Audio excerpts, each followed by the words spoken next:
مولانا دولت کی زخمی ہوئے، مولانا گنگوئی گرفتار ہوئے، حاجی امداد اللہ حاجی مکی رحمۃ اللہ علیہ نے مکے کی طرف ہجرت کی۔ اس جنگ کے بعد انگریزوں نے انتقامی کارروائی شروع کر دی، خاص طور سے مسلمانوں کو نشانہ بنایا۔ چاندنی چوک اور دلی کے ہر چوراہے پر سوریاں لٹکا دی گئی۔ صرف دلی میں نہیں، ملک بھر میں مظالم کے پہاڑ توڑے گئے، اتنے مظالم ڈھائے گئے کہ آسمان میں اتنے مظالم آج سے پہلے کبھی دیکھے نہیں تھے۔ اس جنگ میں 3 لاکھ ہندوستانی کام آئے، جن میں مسلمانوں کی تعداد 2 لاکھ تھی اور 51,000 علماء کرام تھے جو اس جنگ عظیم میں شہید ہوئے تھے۔ اب کی بار ہندوستان کی زمین نے مسلمانوں کا اتنا خون پیا کہ آزادی کے لیے بالکل ہموار ہو گئی۔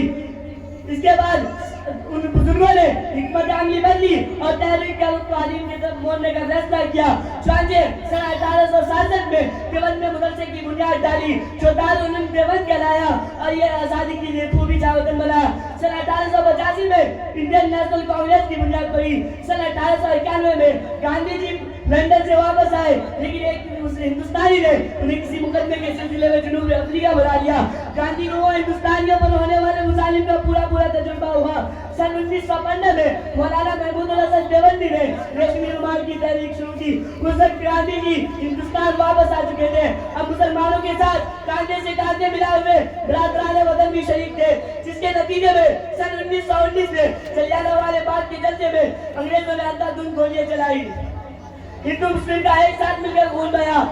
اس نے زمین میں آزادی کا بیج بویا تھا اور برابر اپنے خون سے اسے سینچتے رہے۔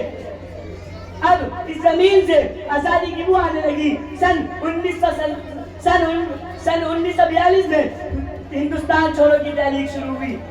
اب آزادی کے لیے زمین بڑھنے لگی۔ حتیٰ کہ 15 اگست سن 1947 کو آزادی کا دست نمودار ہوا اور منحوس غلامی کا دست جڑ سے اتر گیا۔ ہمارے علماء کا مقصود ہندوستان کو ان ایار انگریزوں سے آزاد کروانا تھا، ان کی غلامی سے آزاد کروانا تھا۔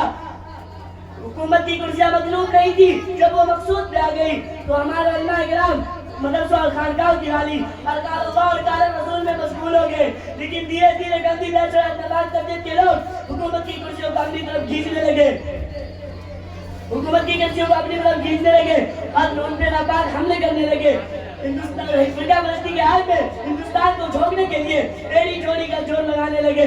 اپنے آقا انگریز کا بوٹ چاٹنے والے اب اسی کے ایک سے دیکھنے لگے۔ اب یہی مدارس انہیں دہشت گردی کے اڈے چلانے لگے، جہاں انسانیت کا سبق پڑھایا جاتا ہے، جہاں جینے کا سلیقہ سکھایا جاتا ہے، ملک کا ایک اچھا شہری بنایا جاتا ہے، ملک کا وفادار بنایا جاتا ہے۔ انہی کی آواز ہے۔ عرصہ ہوگا یوپی اسمبلی کے فرسٹ سیشن کے موقع پر مسٹر بالیوان نے کہا تھا، جب ہمارے اسکولوں میں پڑھنے والے اپنے مقصد میں ناکامیاب ہو جاتے ہیں تو کوئی قطب مینار سے کود کر اپنی جان گنوا دیتا ہے، یا کوئی کنویں میں ڈوب کر اپنی جان کو کھو بیٹھتا ہے، یا کوئی پل سے چھلانگ لگا کر اپنے آپ کو ہلاک کر لیتا ہے۔ اس کے برخلاف میرے حلقہ انتخاب میں دیوبند میں ایک عالمی یونیورسٹی ہے، جہاں بوریوں پر بیٹھ کر معمولی غذا کھا کر غربت و افلاس کی زندگی گزار کر محنت اور لگن سے پڑھ کر نکلنے والا ہر ایک طالب علم ملک کا اچھا شہری بنتا ہے، ملک کا وفادار بنتا ہے، کیونکہ وہ غفیر ہوتا ہے، حکومت پہ بوجھ نہیں بنتا، کیونکہ انہیں جینے کا درس دیا جاتا ہے، جیون کا آدرس دیا جاتا ہے۔ مدارس وہی، نصاب تعلیم وہی، قرآن وہی، کتاب وہی، حدیث وہی، امن کا پیغام وہی، سلامتی کا درس وہی، اپنوں غیروں کا حقوق وہی، پڑوسیوں کے ساتھ حسن سلوک وہی۔ ہمارے یہاں گنجائش نہیں، کیونکہ یہ خالق کائنات کا کلام ہے، جس کی حفاظت کا وعدہ خود اس نے لے رکھی ہے۔ اِنَّا نَحْنُ نَزَّلْنَا الذِّكْرَ وَإِنَّا لَهُ لَحَافِظُونَ۔ ہم نے ہی اتارا قرآن اور ہم ہی اس کی حفاظت کرتے ہیں۔ لا تبدیل لکلمات اللہ، اللہ کے کلمات میں کوئی تبدیلی نہیں۔ حکومت پہ بیٹھنے والے بدلے، ان کی ذہنیت بدلی، قلم خواب تھے انگریزوں کی نگاہ میں، تنکے گورے منکی کارے کی نظر میں، آج انہی کے بوٹ چڑھنے والے، آج انہی کے بالا چڑھنے والے، آج انہی کے غلامی کرنے والوں کی نظر میں ہم کانے بنے ہوئے ہیں۔ کل سے ان سے جتنا ہو سکا انہوں نے ظلم کے پہاڑ توڑے، آج ان سے جتنا بنتا ہے ہمیں مٹانے کی کوشش کرتے ہیں، ہمارے ہونہار بچوں کو اٹھاتے ہیں اور مختلف دفعات میں پھنسا کر جیل کے سلاخوں کے پیچھے ڈھکیل دیتے ہیں۔ ان کی فریاد سننے والا کوئی نہیں، ان کی آواز پہ کسی کا دل نہیں دھڑکتا۔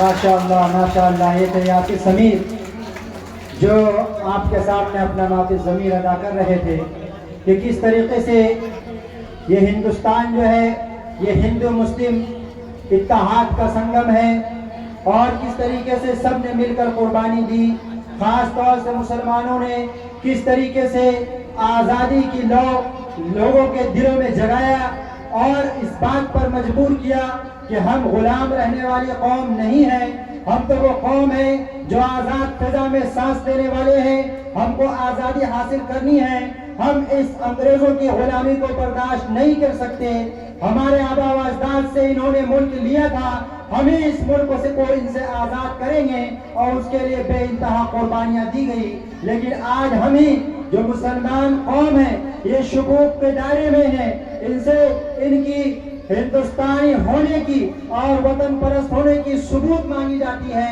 تو کسی شاعر نے چند الفاظ میں یوں بیان کیا ہے کہ نہ سازش تھی نہ کوئی جنگ کا اعلان لکھا تھا۔ اگر شعر پسند آئے تو واہ واہ ضرور کہیں تاکہ ایک ماحول بنے۔ نہ سازش تھی نہ کوئی جنگ کا اعلان لکھا تھا، بجھی آنکھوں میں ایک معصوم سا ارمان لکھا تھا، جسے آتنکوادی کہہ کے گولی مار دی تم نے، جسے آتنکوادی کہہ کے گولی مار دی تم نے، اسی مزدور کے سینے پہ ہندوستان لکھا تھا، اسی مزدور کے سینے پہ ہندوستان لکھا تھا۔ اب آپ نے اردو تقریر سنی ہے، اب میں آتا ہوں تاکہ میں دکھاؤں کہ کس طریقے سے یہ ایک ادارہ نہیں، یہ ایک انجمن ہے جہاں پہ اردو کی بھی تعلیم دی جاتی ہے، انگریزی کی بھی تعلیم دی جاتی ہے، بنگلہ بھی پڑھایا جاتا ہے، میتھ بھی سکھائے جاتے ہیں، آج کے ماڈرن دور کے اعتبار سے کمپیوٹر بھی پڑھائی جاتی ہے، اور کاریگری کے اعتبار سے آرٹس اور کرافٹ بھی بچوں کو سکھایا جاتا ہے۔ ایک چھوٹا سا نمونہ پیش کرنے کے لیے میں اپنے اسکول کے جہانگری محلہ branch J M public school جہاں پہ کلاس 10 تک طالب علم ہے، میں کلاس 9 کی طالبہ زینت پروین کو آواز دوں، وہ آئے اور انگریزی میں آپ حضرات کے سامنے اپنی تقریر پیش کریں۔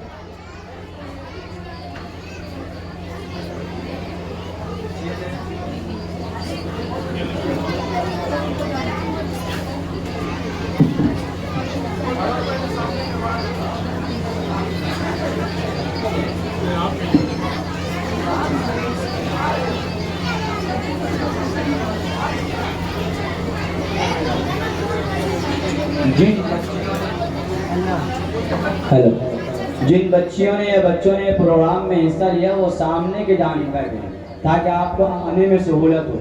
ابھی جن کا نام لیا گیا وہ جلدی آئیے۔